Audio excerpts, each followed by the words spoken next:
You'll see, he slept on the top of our bunk bed, and he found joy in my suffering, just as any other brother would do. But when I asked if he had made that sound, he would always deny it. I never believed him until that one night when my brother decided to stay up on the living room with my mom.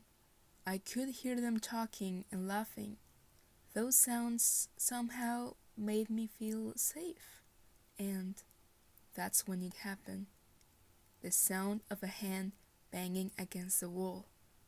Fear came rushing through my body. I was petrified. I was unable to speak because I knew I was not alone in the bedroom. But as the smart little girl I believed I was, I found a new explanation for the unsettling sounds. My neighbor, who we share walls with. He was a creepy old man.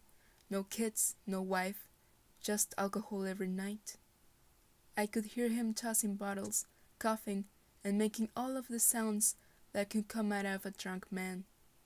I attributed the hand on the wall to him.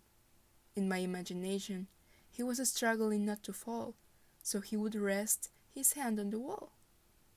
I knew it was not likely to happen every single night, but it kept me calm. It wasn't until I changed rooms, with my bed next to a wall that I shared with only the wind, that around 11 p.m., the quietest night turned into terror when I heard the sound of a hand on my wall once more. But as hard as I looked into the shadows, there was no hand in sight. That sound was the first of many to come. The refrigerator door opening and closing in the middle of the night, keyboards thumping when there was no one to write, and marbles falling in empty rooms. I finally understood. These events were not just events. It was a thing, a something I could not see. And it seemed to be crawling its way up to me, because the new addition to the daily routine was a twisting doorknob, only it wasn't my front door. It was my bedroom door. Somehow it had managed to come this far.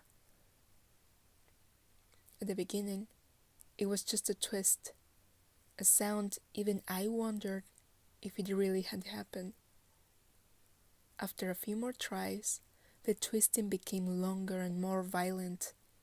I rushed to the door hoping to catch my sick brother pulling a despiteful prank on me, but I could never catch anyone. The time I remember above all was the day that I was all alone in my room, and the doorknob started twisting so fast in an angry manner. I faced my fears and ran to the door, and finally I held it as it moved, but the door got stuck, as if someone was on the other end holding it still, and suddenly I opened the door. I saw no one, but, as I said, this was something I could not see.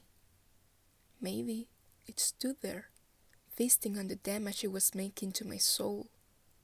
Or maybe it took it as an invitation to enter my room. And if I'm being honest, I'm not sure if it ever left.